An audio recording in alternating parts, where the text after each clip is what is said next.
என்ன பத்தி வாசம் பண்றா? நீ யாரு எப்படிப்பட்டவன் தெரியாது நினைக்கிறியா? யாரு உனக்கு? ஏய்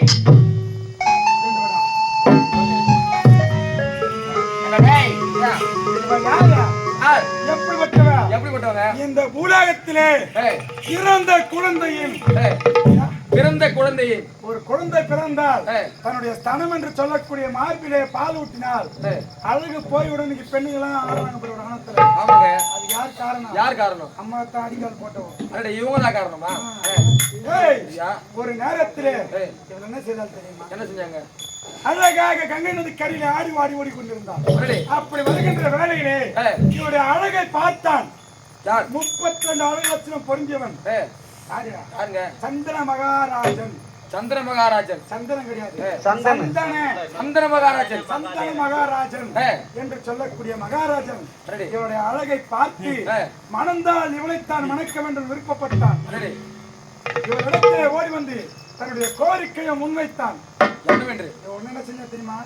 ஒரு நிபந்தனைத்தான், என்றாவது ஒரு நாள் நான் எது செய்தாலும் என்னை தடுக்கவோ ஏனென்று கேட்கவோ கூடாது.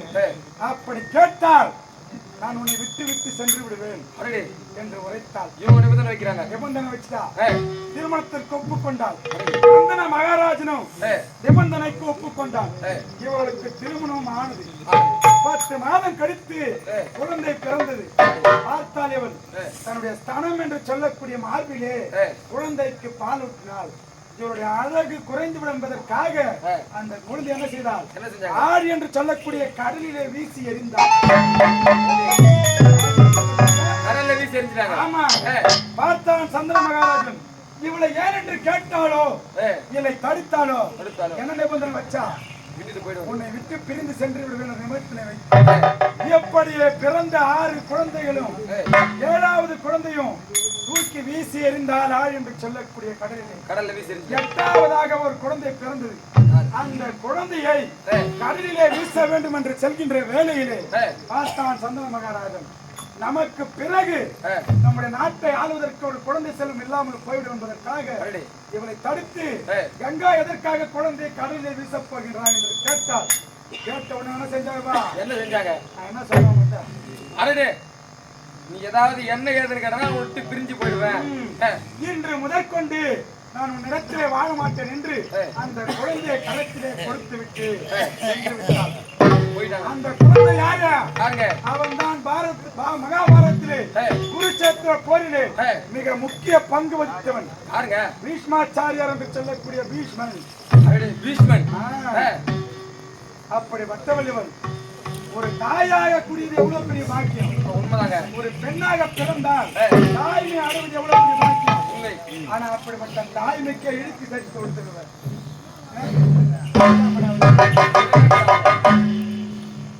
இவளை பார்த்து இன்று வாழையடி வாழையாக இளம் பெண்கள் குழந்தை பிறந்தவுடனே தன்னுடைய மார்பகத்திலே பாலை ஊற்றினால் அழகு குறைந்து என்பதற்காக இந்த தடி சிறுக்கி வழியே பின்பற்றான். அப்படி சந்தன மகாராஜனை விட்டு பிரிந்து சிவனுடைய ஜடாபாரத்திலே அமர்ந்து கொண்டிருந்தாள். ஜடாபரம் ஜடாமுடியிலே அமர்ந்து கொண்டிருந்தவன் பத்தினி வசம். எப்பொழுது ஒரு ஆடவன் என்ற பாலராமன் என்னை பார்த்து நகைத்தாயா? உன்னை விடப்போதே கிடையாது. உன்னை பார்த்து ஒவ்வொரு நாளும் ஒவ்வொரு பொழுதும் ஒவ்வொரு நொடியும் நான் சிரிக்க வேண்டும். பதம் துன்பத்தை நான் ரசிக்க வேண்டாம். இவன் கரத்திலே விளங்கிட்டு பாதாள சிறையிலே அடை. கூடிய விரைவில்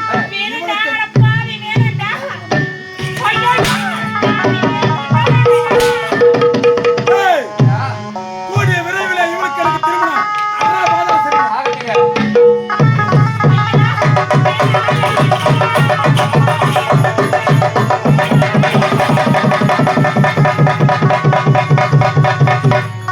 இனி என்னை வெல்லவோ கொல்லவோ எதிர்க்கவோ எவருமே கிடையாது. இந்த பாராய பிரபஞ்சத்தை திக்விஜயம் வரப்போகின்றேன். எப்படி என்னும் போல இனி எண்ணிலம் தனில் என்று மாறு வெண்மன்.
படைத்துக் கொண்டிருக்கின்றேன். நடப்பன, பரப்பன, ஊர்வன அனைத்து ஜீவனை படைத்துக் கொண்டிருக்கின்றேன். இன்றைய தினம் கைலகிரி செல்ல வேண்டும். என்னுடைய மாமாவையும் மாமியும் பார்க்க வேண்டும். ஆவல் எழுந்துவிட்டது. சரி, கைலகிரி சென்று வரலாம்.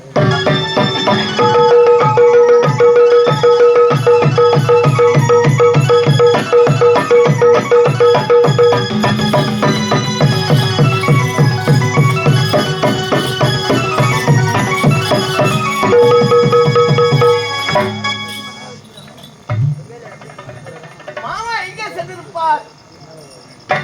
மாமி எங்கே சென்றிருப்பார்? ஒருவரையும் இல்லையே. சரி, எங்கு சென்றாலும் இந்த பஞ்சலைக்கு வந்துதானே ஆக வேண்டும். அவர் வரத்துக்குள் சிறிது நேரம் நான் ஓய்வெடுக்கலாம்.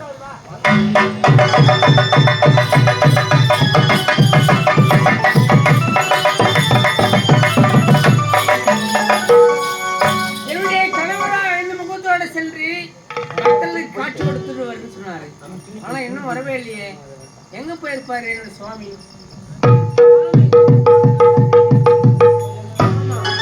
வழக்கம் போல் பாத பூஜை செய்வது வழக்கம் அல்லவா? அதனால என்னுடைய கணவருக்கு பாத பூஜை செய்து பிறகு ஒரு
அதனால அவர் மடிமையிலே சாய்ந்து கொஞ்ச நேரம் நானும்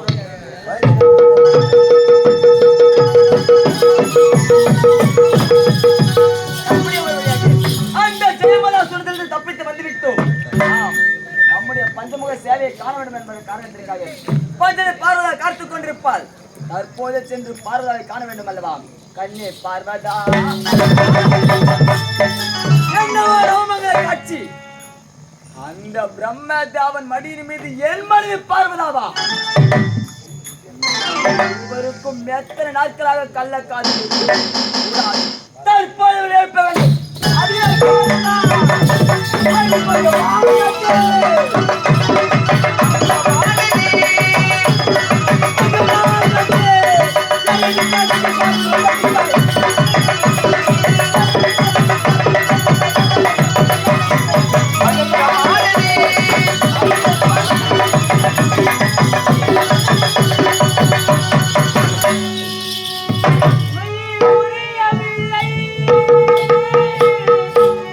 என் பேதமை அறியவில்லை.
பிரம்ம தேவனுக்கு உமக்கும் மெத்த நாட்களாக கள்ளக்காரா. மாமா அப்படி சொல்லாதீ. மாமா மாமி எந்த தவறு செய்யவில்லை. இந்த இடத்தில் நீங்கள் இல்லாத காலத்தால் அமர்ந்திருந்தேன். இதுதான் நடந்தது. நான் உறங்கும் பொழுது நீங்கள் தான் என்று மாமி அப்படி செய்து விட்டார். தவறு எதுவும் இல்லை மாமா. படுபாவி நல்லா இருப்பாராணி. மாமி ஏனே கண்ணோட கனவுல உட்கார்ந்த இடத்துல ஏன்டா வந்த? மாமி ஏன்டா வந்தீங்க? மாமி ஏன்டா சொல்றேன்? நீ பார்க்க கூடாதா? பிரம்ம தேவனா சுவாமியானி நீ பார்க்க கூடாதா? மாமி நீ அவர் காமிக்க கூடாதா? அடே பிரம்மதேவா, சத்தியலோகத்தில் இருக்கக்கூடிய இந்த கைதிகளை நோக்கி வந்த காரணம் என்னடா? மாமா உன்னை பார்க்க வேண்டாம், மாமியை பார்க்க வேண்டும் என்றுதான் வந்தேன். இடம் காலியாக இருந்தா நீங்கள் எங்கோ படியலுக்கு சென்று விட்டீர்கள் என்று நினைத்து சத்திய நேரம் ஓய்வெடுத்தேன். அந்த நேரம் ஓய்வெடுத்தது எனக்கு தெரியாது மாமா. பிரம்மதேவா, கைதிகளை நோக்கி ஓடி வந்த வாயற்படியில் வந்து நின்றிருக்க வேண்டும். அதற்காக கைதிகளுக்குள் நுழைந்தாய். நந்தி தேவன் அனுமதியின்றி கைதிகளுக்குள் நுழைந்தது முதல் குற்றம். ஏழாவது அனுமதியின்றி பந்தில் அமர்ந்தது இரண்டாவது குற்றம். அதே பிரம்மதேவா, மாமா உனது மேலும் ஊதி உறைந்தாலும் அதை அறியக்கூடியவன் நீ. அப்படி இருக்கே என் மனைவி பார்வதி உன் பாதங்களை தொட்டு பாத பூசை செய்திருக்கிறார். சிவா சிவா மாமி இப்படி என்னை தொடுவார் என்று நான் எதிர்பார்க்கவே இல்லையே. பிரம்மதேவா, எனக்கு தெரியாது மாமா. மாமா எனக்கு தெரியாது. மாமியா வந்தது எனக்கு சத்தியமா தெரியாது மாமா. மாமன் இல்லாத நேரத்தில் மாமியை பிண்டாடலாம் என்று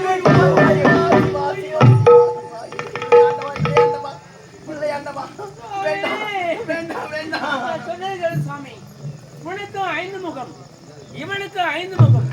ஆனால் என்னுடைய கணவர் தான் வந்து உட்கார்ந்துருக்காரு நினைச்சு நான் பாதுகாப்பு செய்தேன். பஞ்சமுகத்தை பார்க்க வேண்டும் என்றா? ஆமா, அதனால அந்த 5 முகத்துல ஒரு முகத்தை எடுத்துருங்க. அப்பதான் நீ யாரு நீ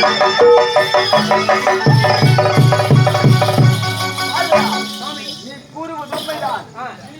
இந்த கொண்டவன் யார், கண்டவன் யார் என்று இந்த ஆதி சக்திக்கே தெரியவில்லை என்றால் பூலோகத்தில் வசிக்கக்கூடிய பாமர மக்கள் அனைவருமே எங்களை துதிக்கிறார்கள். நாங்கள் இருவருமே ஓடி செல்கிறோம் காட்சி அளிப்பதற்காக. அப்பொழுது வந்திருப்பது இந்த சிவமா அல்லது அந்த பிரம்மனா என்று பாமர மக்களுக்கு எப்படி தெரியும்? நீ உரைத்த பிரகாரம் அந்த பிரம்ம தேவனுக்கு இருக்கக்கூடிய 5 சிரத்தில் ஆணவ